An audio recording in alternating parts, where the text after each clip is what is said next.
Welcome to the Tesla Power Podcast, the unofficial Tesla energy community covering solar panels, solar roof, and Powerwall for your home. I'm Aaron Brady. Today, let's talk about Tesla Solar must include Powerwall. Powerwall improves via software update. And let's dig into the issue rocking the solar roof community, those price hikes. Let's do it.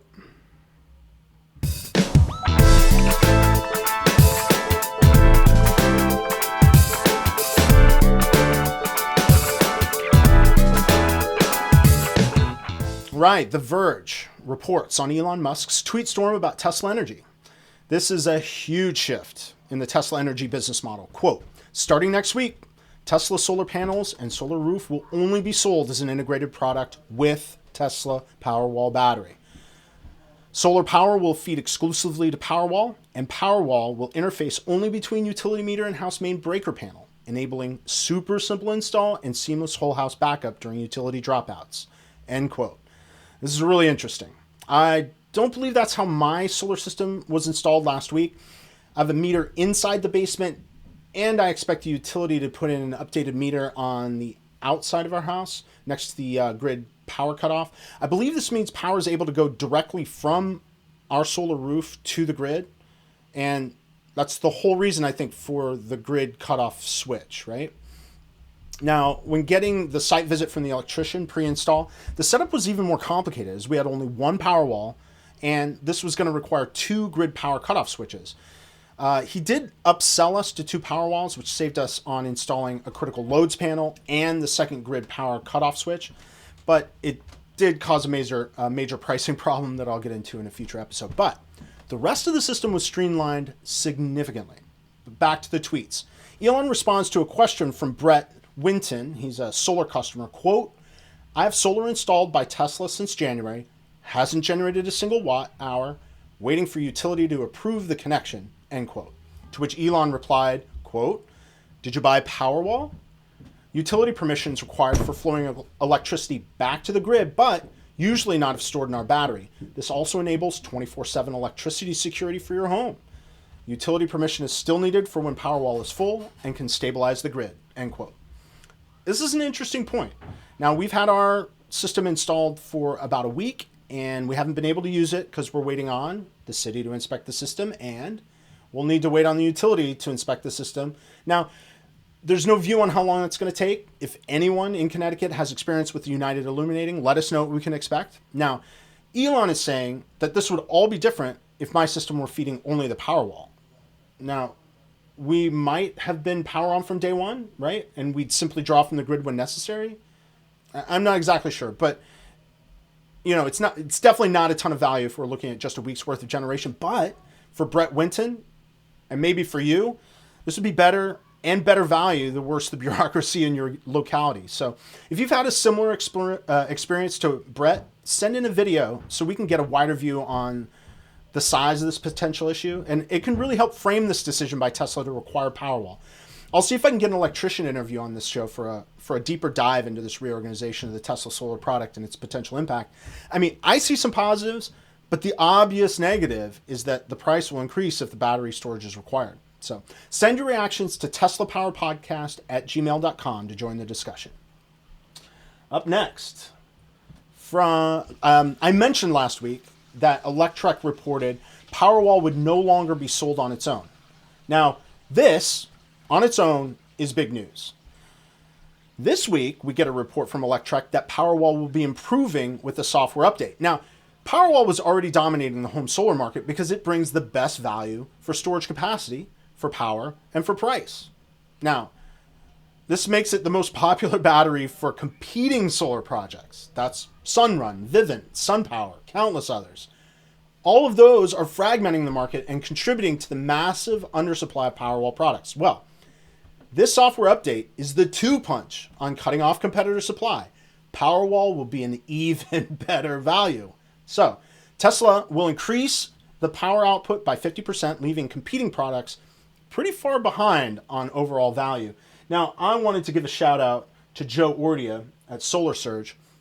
He's got a series of comparison videos between Powerwall and the likes of LG, Sonnen, SunVault, and others. Joe shows that on power delivery, Tesla is already leading with its peak power output, but with the software update, it'll increase its lead on peak power output, for most competitors anyway, and it'll jump ahead significantly on constant power delivery. Here's the tweet from Elon, quote, Powerwall 2 peak and steady power capability is better than advertised. Now that we have lots of operational data, Tesla can unlock higher capabilities for free via software update next month. Now, depending on production date, power increase may be 50% at 30 degrees Celsius ambient temperature, end quote. Now, anyone who's a Tesla car owner will tell you that one of the magical things about the car is that they get better over time. Now, I didn't even think about that being possible with Tesla energy products. So this has got my mind spinning out over what other things might improve over time with the software updates. Now, if we give another shout out to Stephen Mark Ryan of Solving the Money Problem, he expects that Tesla energy customers will be able to sell their energy back to the grid. And his big takeaway is that Tesla will get a cut of that value. But I've only seen this on utility scale.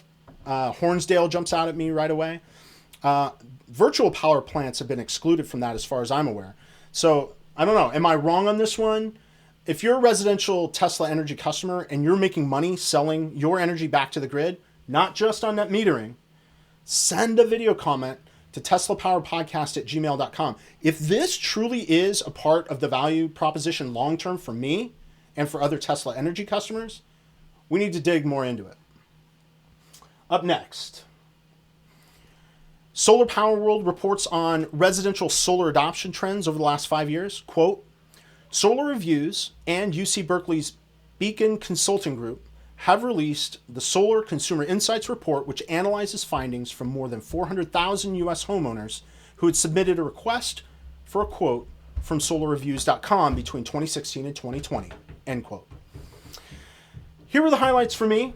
The first highlight, the primary motivation for installing solar, according to the survey, was potential savings on electricity, followed by disaster resilience, and finally, reduced emissions. Now, for me, the first two were factors for our choice, but they were not the drivers for our purchase. If I'm going to be honest, the two major factors, specifically for choosing the solar glass roof, were aesthetics and cool factor.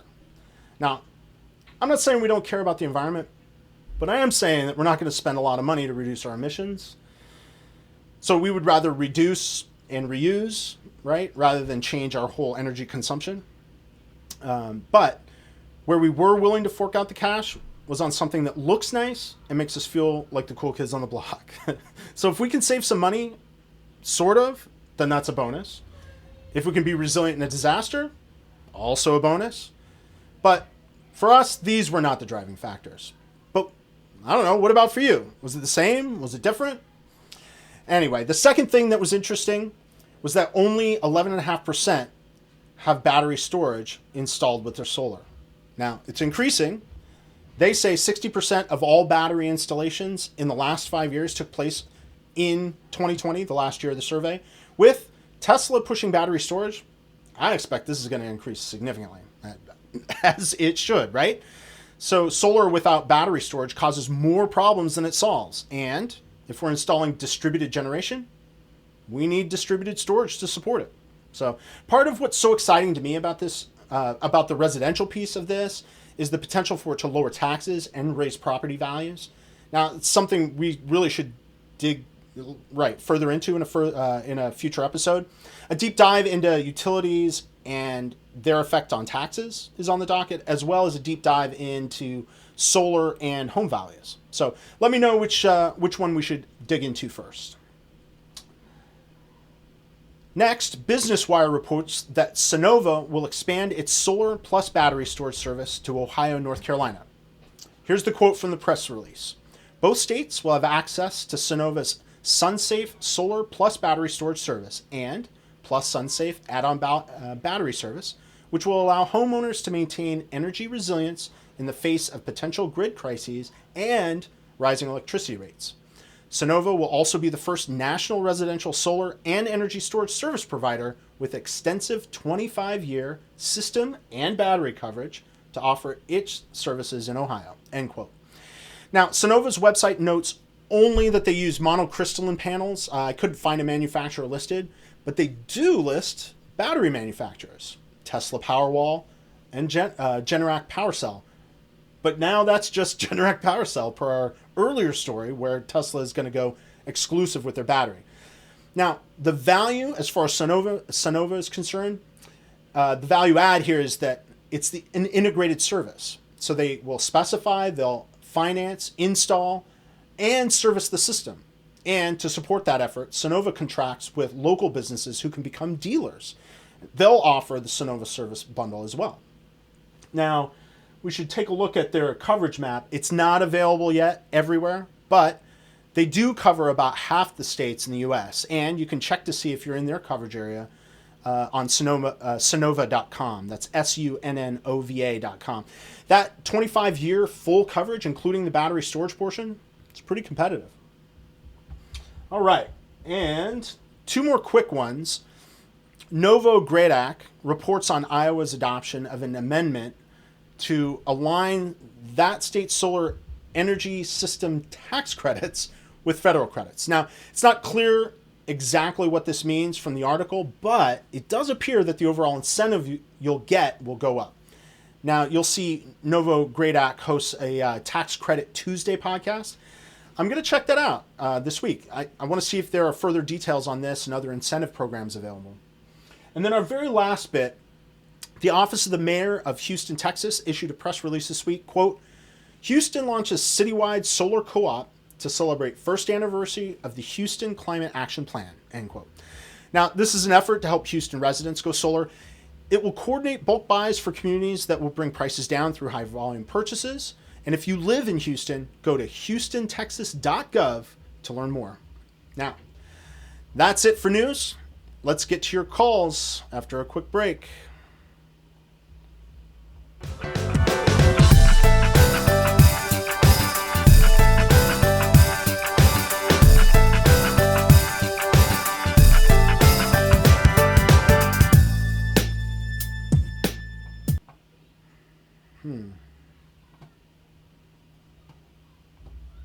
All right. So I meant to have this comment ready to go, but we will do a new tab. And we'll head over to the Tesla Power Podcast channel. We'll see my videos listed here, and you'll see we have a grand total of 1 comment. But, awesomely,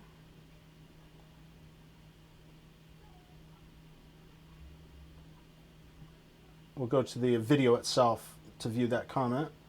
It was an awesome question. So it's here from LBC Cracker. Now, this part of the show, I should mention, it's audience participation time. This portion of the pod is for questions, for comments, for community input. You can always participate 2 ways. You can call 203-816-5150 and leave a message, or you can record your message, video or audio, and you can email it or link to it to teslapowerpodcast@gmail.com. We have our first question, so let's chat. LBC Crackers left the following question on the comments of the last video. Quote, Hi, Aaron. Nicely done podcast, and congrats on the new solar roof. Thanks. This would be my question. With the unexpected and extreme increase in price for the Tesla solar roof, who would buy this roof at this time? I patiently waited 8 months for a design and quote. I received in March a quote of $42,000 for a 7.63 kilowatt system with 2 Powerwalls. A couple of weeks later, they revised the quote to $54,000, and I could see this was due to a more accurate square footage calculation, 3,300 square feet. Cool. I then inquired about the increasing solar tiles, right, because it looked like there was room in the budget maybe, but increased the solar tiles to 11.3 kilowatts as this was detailed as an option in their quote. I waited nearly a month and received the recent sticker shock price of $95,000 for the same 7.63 kilowatt system. Not even the increase. There are countless videos and tons of information stating the solar roof has a similar cost and ROI compared to a new roof and solar. I would surmise the ROI for any Tesla solar roof now makes 0 sense for anyone. Why the big change now? I would guess that Tesla can't make the batteries fast enough, as you noted, and does not need the solar roof component to be successful. I would not call my roof complex, but I do live in a colonial style home with various angles. I'd suggest locating new Tesla solar roof customers with very simple roofs to compare the pricing to see if the complexity issue is real. The decision to cancel my project was easy. I feel foolish researching and watching countless hours of videos and articles over 9 months. I had plans to purchase a Model S in the future to pair with the roof. I don't foresee Tesla ever receiving a dime from my pocket in the future. Best of luck with the podcast. Would assume the market for Tesla solar roof is nearly zero at the current pricing. End quote. Yeah, LBC Cracker, the price increase sucks. Me and the creative director wife both feel lucky and guilty about it. On one hand, great for us, but seeing what others are going through, it's a bit of a killjoy, you know? Being happy and excited feels like rubbing salt in others' wounds, you know, and I'd like to be able to celebrate about it. So if we were on the cusp of install, if it were us, or worse, if we were in the middle of an install and this had this kind of price hike, we would be devastated. In fact, it would probably keep us from going solar at all. Not just because it would be financially out of reach, but also because we'd be upset at being burned, you know? So I absolutely see where you're coming from. Let's take a wide view for a second, right? If Tesla continues to sell solar roof at a loss, the product goes away. There have been others that have attempted solar roof type products. All of them have failed. So there's no reason to believe that Tesla's destined to succeed, right? What makes sense to me, again, taking the wider view, is that the product should be introduced at the very top end and work its way down market. I mean, that's what Tesla did with the cars, you know? And it looks like that's what they're having to do with the solar roof as well. Now, the original pricing was premium, if you remember, right? Don't get me wrong. The pricing now is pretty damn close to asphalt roof plus solar panels. Now, neither of those are premium products. Not asphalt roofs, not solar panels. Those are pretty much commodities. Neither of them fetch a premium price. So we should take, you know, a deep dive into roof types, costs, compare them with solar glass roof. This is perspective we might all benefit from during this reset. It's not going to make anyone feel better, but it might, I don't know, help it make more sense. You know, this move on Tesla's part wasn't done for no reason. So anecdotally, the other two projects that Tesla was working on during my project in Trumbull, Connecticut, were both very upscale towns. One in Greenwich, Connecticut, which is hedge fund central, and the other was in Westport, which is Martha Stewart's hood. I have zero doubt that homes in this area found Tesla solar roof at the original pricing an absolute steal. Now, the installed product is more akin to like I don't know if you see them, like a slate roof. Like it almost looks like stone tiles. I mean, that's considering its upscale look. You know, though the solar roof scale, you know, it's a much bigger format, larger footprint. It has less color variation. But even looking at Tesla glamour shots of the solar roof, the ones they put on their own website, they show the roof on modern construction, where the glass tiles really add to the aesthetic and elevate the architectural style of the home. Now, frankly, this is where they should have started. Just like the original Roadster was a nice to have at $150,000, the solar glass roof is a $100,000 nice to have until they can scale production and scale installation up and drive the price of the product down. Does the price hike suck? 100% it sucks. Will this be forever? No way. Keeping the wider view, this may be something that spurs competition back into the space. So we have great options for solar roof from more than just Tesla. If that happens, we'll all benefit from innovation, from lower prices, and way more options. This is something YouTubers are not talking about. Tesla solar glass roof looks good on a certain type of home, right? Not on every home. We need the other styles Tesla promised to widen the options available for other home styles. And it doesn't even have to be Tesla. So back to solar roof and LBC's question though. Is demand going to be zero? Absolutely not. In fact, Tesla will still be production and installation constrained for years. I mean, they'll have more than they can possibly fill with high-end demand for its brand new product. I love your suggestion of comparing pricing from other solar roof installations, though. So if you, listeners, have what Tesla considers a simple roof and you're willing to share your quote, send it to teslapowerpodcast@gmail.com and we'll get to work. The purpose of this podcast is to help bring community together that can reduce the time required to research, LBC Cracker research for months just to get the info needed to start the reservation process. My process was fraught too, and the lack of information available led me here. So let's work on making this whole process easier. Make it more fun, more fulfilling for the whole community. Now, LBC Cracker, I totally get your disillusionment with Tesla here.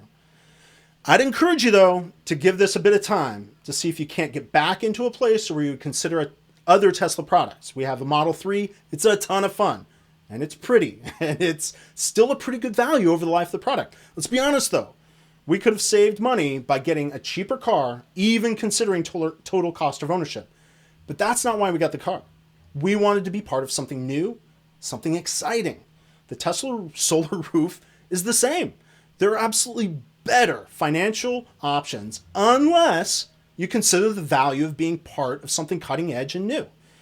There's simply no other option at the moment, and therefore weighing the cost of buying now while it's at a premium versus doing nothing, including not buying a car with similar benefits, I don't know, seems like a missed opportunity. Again, the price hike sucks. The bait and switch that happened to you sucks. Abstaining from Tesla as a way to punish them for what they've done, something they must do in the interest of all of us long term, I'm not sure that's the right move. Just keep an open mind and let's see if we can, help make more sense of this move as we get more data and as we're able to apply more analysis. So that is our one question this week. If you have something to ask or if you have something to contribute, if you want to join the conversation with LBC, maybe you need to correct something that I'm saying, call in to 203-816-5150 or email teslapowerpodcast@gmail.com. Leave your name, where you're from, and say your thing, but keep it brief. Let's target a minute or so, all in. I encourage multiple submissions. So if you have more than one question, just send more than one email or leave more than one message. No need to try to squeeze everything you've ever wondered into a single message. We got one question this last week. We're far from overloaded at this point. So let's take another quick break, and I'll be back with an update on our solar roof install and more interactions with the Tesla solar team.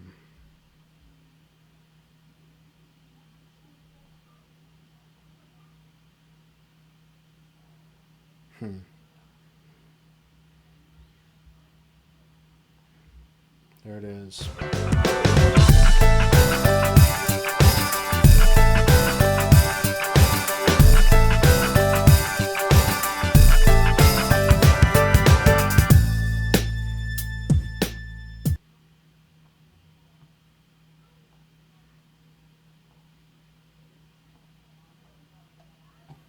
All right, I think we're back. Anyway, I mentioned earlier that my electrical setup is not what Elon tweeted Tesla Energy was going to start implementing. Here's a photo, I should have it up, of what I've got here in my basement. All right, we are right here. You'll see the power walls. They're on the lower left. Our main panel is in the middle. And on the right, you'll see the inverters up on top and the meters below them. In this config, our power flow is pretty flexible. So we might draw only from the grid. We might draw only from the power walls. We might draw only from our solar roof. We might, draw from any combination therein. Oh, I didn't get, let's see.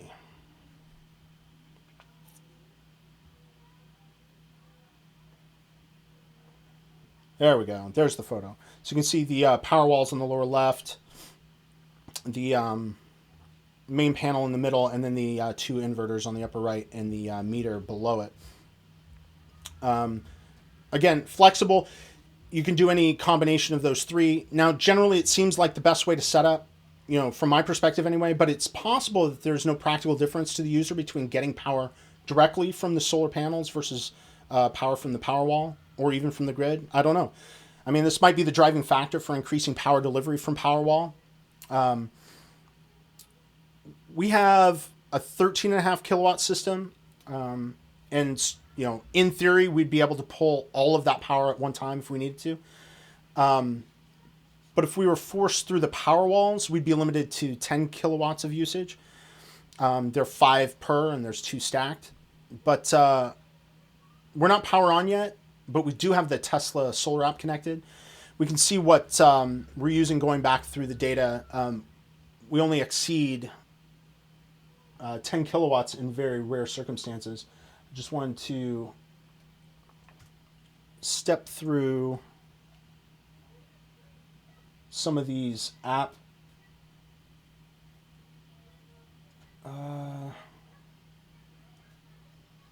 so these are app screenshots. You can see here our peak energy usage. This is from all the days, peaked at 17.6 kilowatts. That was our highest single point draw. And then you can see in general, this chart stops at 4.7. This is our very first day on. You can see we weren't on until almost noon. And our energy usage for that whole day was 15 kilowatt hours. Since it's only half day, you would expect we're about 30. I mean, you'll see that 17.6 peak here in a couple of frames. That's more than we would have produced from solar anyway. So, we'll do a deep dive on generation once we have some data. But the type of solar layout used by the solar roof means our theoretical output is very unlikely to be our actual output at any point. We'll go into that as well. If this is something you want to get into sooner rather than later, let me know. But looking at this week's data, we see most days are between about 20 and 30 kilowatts. This one's a little bit more than 30. It's 2 days in a row, a little over 30. I mean, again, it has everything, it has a lot to do with what we're using electricity for. But there are a couple of days that are noticeably higher, like this one. Any guesses on what those spikes might have been from?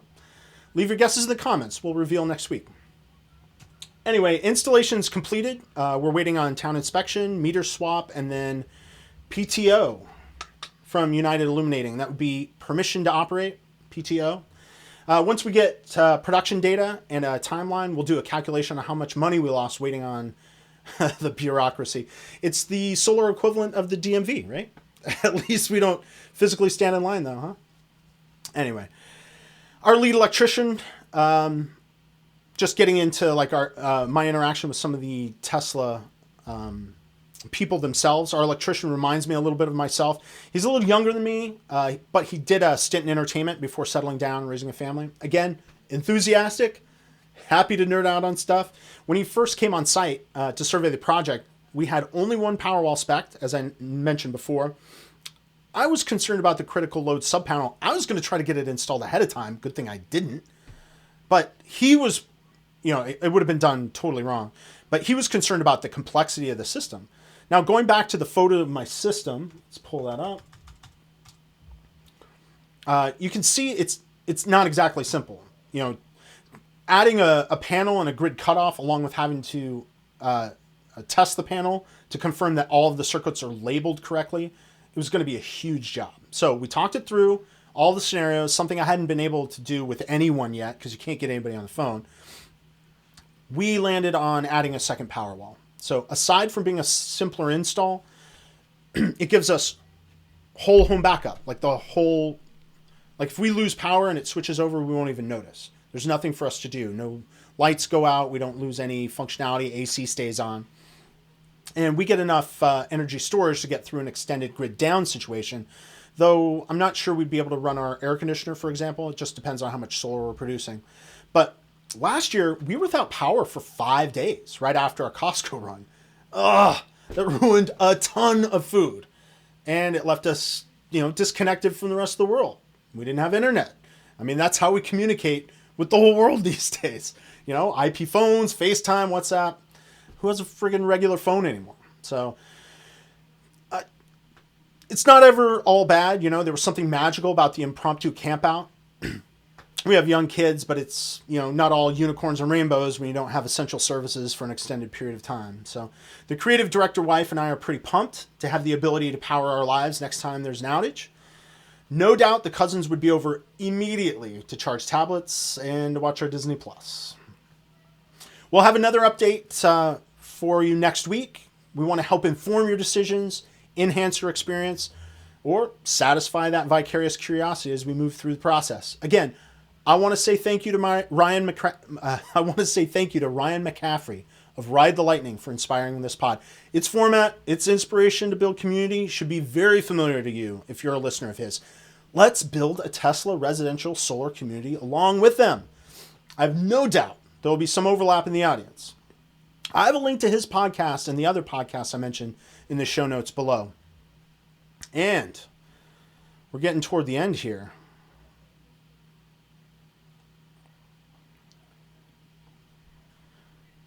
So let's end episode 2 of the Tesla Power Podcast, the unofficial Tesla energy community. I'm Aaron Brady. I forgot to mention my referral code last week. If you're looking at any Tesla products, you can save a few bucks and get some free supercharging by going to https://ts.la/Aaron62310 when you order. I have the link below. Thanks for watching all the way to the end. Let's do this again next week.